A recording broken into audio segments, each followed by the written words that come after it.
Hola, ¿qué tal? Vamos a hacer una breve revisión del examen del primer parcial para que vean en dónde tuvieron sus imprecisiones, sus errores.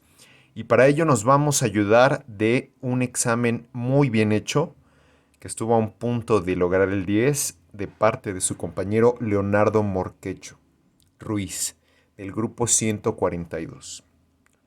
Vamos a ir pregunta por pregunta. En la primera se pedía, por eso es importante que ustedes lean con atención cada una de las preguntas. Yo sé que en todos los exámenes, desde que ustedes tienen memoria, siempre se dice lo mismo. Lee cuidadosamente, lee con atención. Pero en verdad, aquí en la pregunta se pedía construir dos definiciones. Algunos, lo que suelen hacer, quizás porque no leen bien, quizás porque se desesperan, es que agarran un conjunto de palabras, las tiran hacia un lado en la investigación científica y el otro grupo las tiran hacia el otro lado en la investigación común, y entonces lo que hacen es un listado separado en dos grupos, y obviamente esa es una respuesta que se toma como incorrecta porque aquí lo que se quiere es la habilidad de construir dos definiciones, o sea, de escribirlas en prosa utilizando todas estas palabras. Hubo quienes no ocuparon casi ninguna de estas palabras, se fueron a Internet, a Google quizás, copiaron las definiciones de investigación científica y común sin hacer uso de ninguna de estas, también es una respuesta incorrecta. Ahora, su compañero Leonardo hizo definiciones muy cortas, pero realmente muy precisas. No se necesitaba poner tanto texto. La investigación común es la capacidad innata de adquirir conocimientos. Capacidad innata quiere decir que viene del nacimiento. ¿Todos somos investigadores de nacimiento? Sí, sí lo somos, pero en la investigación común, en esa curiosidad básica que todos tenemos y que nos permite conocer las cosas. De manera informal, esto era muy importante, en la investigación común que todo mundo hace, es informal, se procede de manera informal, porque aquí no se conocen métodos, aquí no hay preparación profesional. Estos conocimientos son basados en la experiencia de la vida cotidiana, exactamente. Así como nosotros indagamos, por ejemplo, la vida de alguna persona que nos da curiosidad, cuando se espían teléfonos de los novios y las novias, cuando se quiere saber algo que quizás los padres ocultan, etcétera. Todo esto forma parte de la vida cotidiana. No tengo que ir a un centro especializado. El raciocinio, por su parte, es la capacidad de tener razón, de hacer uso de nuestra razón. Esta es una de esas palabras que podían ir aquí o acá, dependiendo de cómo se les usara. Ahora, en la investigación científica, él escribió que se trata de un método sistemático. Acuérdense, este es uno de los rasgos del conocimiento científico, que quiere decir que tiene orden, lógica, pasos y jerarquía. Es decir, que tiene la forma de un sistema. Tiene rigurosidad. Rigurosidad implica que hay una disciplina que seguir. Aquí en la investigación común, acuérdense que es informal, no hay disciplina. Aquí es todo lo contrario. Se trata de dar objetividad a los resultados, pone su compañero. Objetividad, recordemos también, es esta forma de pensar, de conocer, en donde yo me separo de mis creencias, mis juicios, mis gustos y mis valores, para concentrarme en el objeto que estoy estudiando. Por eso se llama objetividad. Entonces aquí su compañero hizo un uso muy preciso de cada uno de estos términos, y como ustedes ven, ni siquiera fue el gran párrafo. Simplemente con hacer definiciones muy precisas ya estaba correcta la respuesta. Pregunta número 2.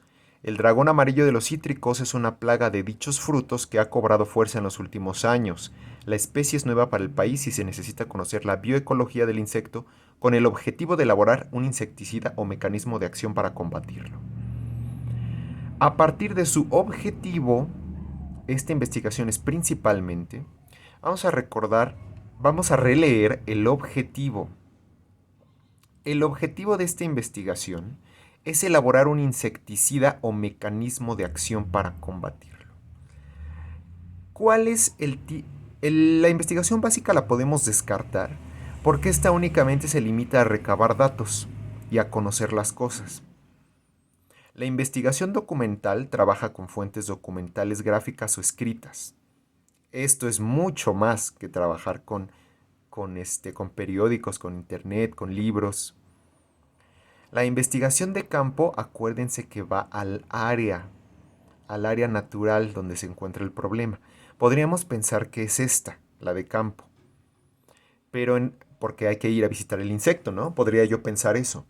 Pero aquí nos dice que tomemos en cuenta el objetivo, y el objetivo es elaborar una solución, un mecanismo práctico para combatirlo, y obviamente esto caracteriza la investigación aplicada porque hay una aplicación.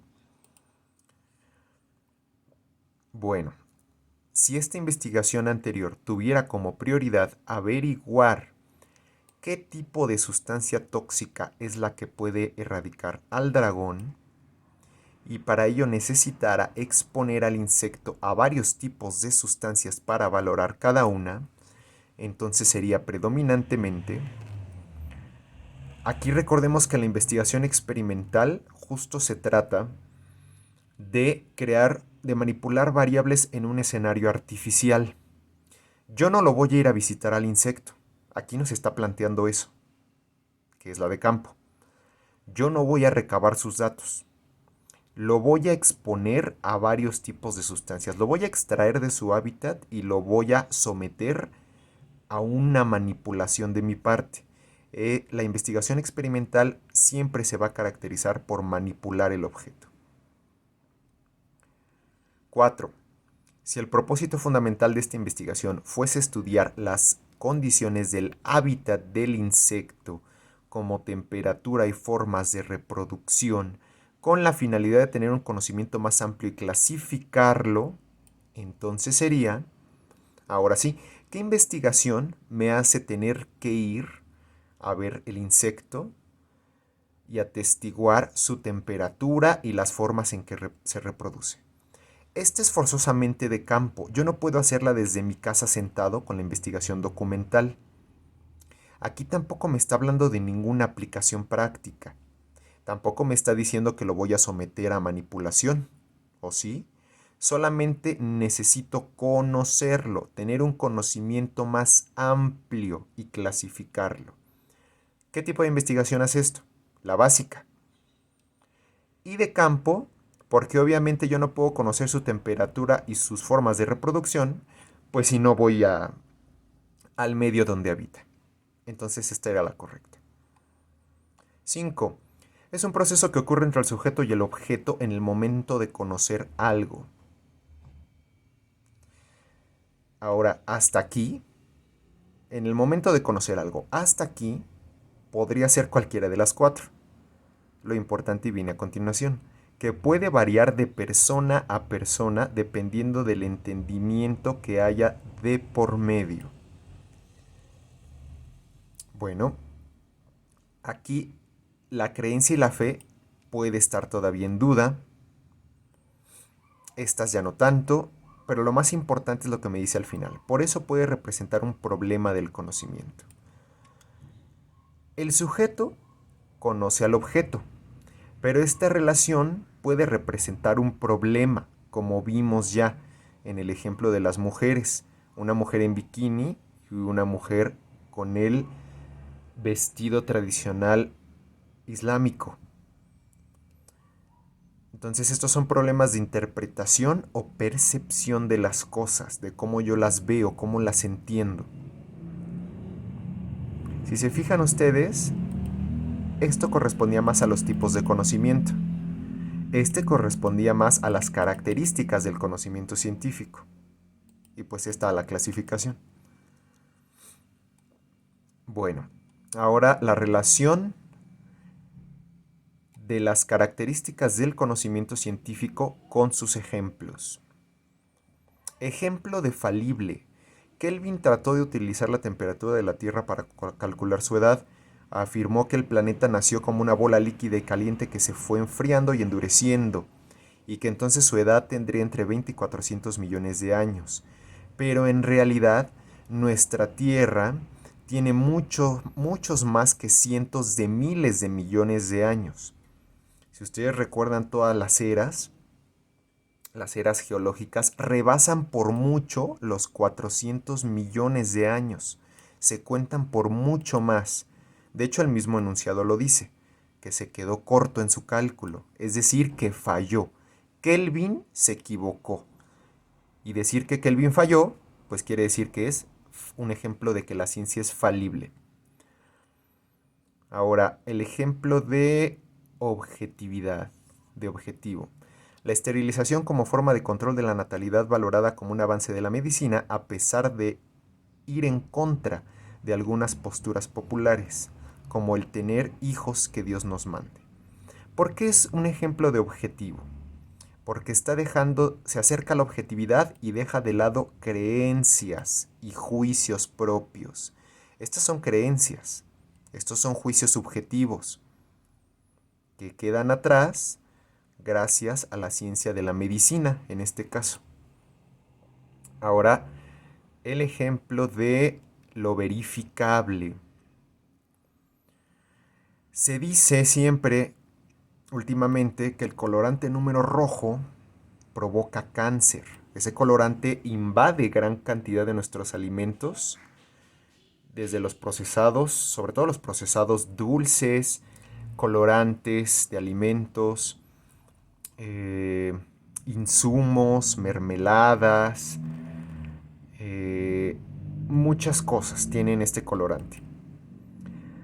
Aquí lo importante es saber cómo este número rojo provoca el cáncer.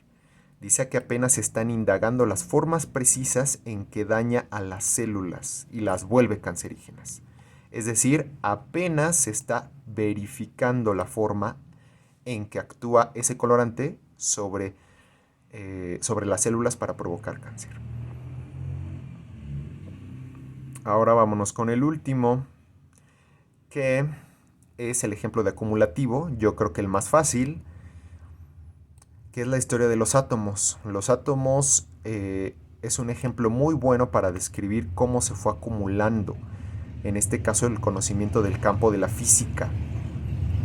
El conocimiento de los átomos se aceleró desde que Dalton postuló una teoría donde hablaba que había pequeñas partículas indivisibles. Muchos no le creyeron, pero poco después, con instrumentos más sofisticados como Thomson, descubrieron ciertas partes de los átomos como los electrones, luego Rutherford los protones, y poco a poco vieron que los átomos también se componían a su vez de partículas más pequeñas. Entonces este es el claro ejemplo de que la ciencia es un conocimiento que se acumula, que se va apoyando uno a otro. Y bueno, la pregunta que casi todo mundo tuvo mal, que fue la última, donde se preguntaba por el método. Estos son métodos teóricos que vimos. Vamos a recordar ahora, antes de terminar el video, hay que estudiar estos métodos por parejas, analítico con sintético e inductivo con deductivo. Entonces el ejemplo dice, las vacas son mamíferos, tienen pulmones. Los humanos son mamíferos y tienen pulmones. Los peces que son vivíparos, es decir, que ponen huevos, no tienen pulmones. Por lo tanto, probablemente todos los mamíferos tienen pulmones. Fíjense en este enunciado. Este enunciado viaja de lo particular a lo general. ¿Qué es lo particular? Las vacas, los humanos, los peces.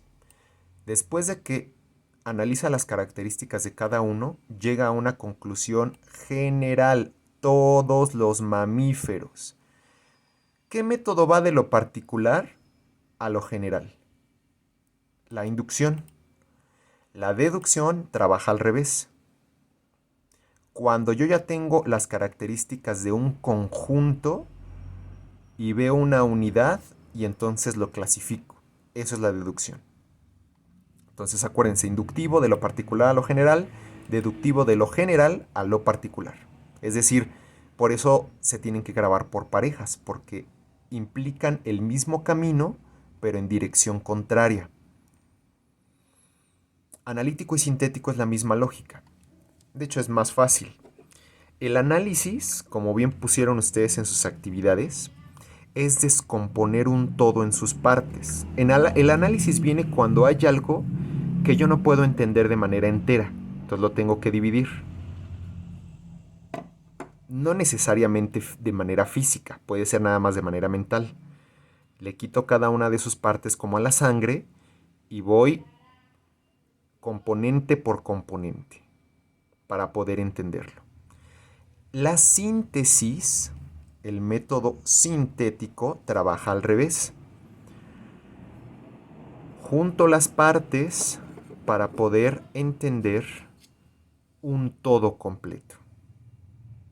Que ustedes pusieron mucho el ejemplo en sus actividades del diagnóstico médico.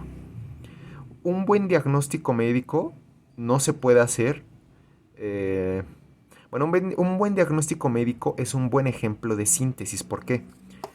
Porque a lo mejor yo primero chequé temperatura del paciente, síntomas, historial clínico,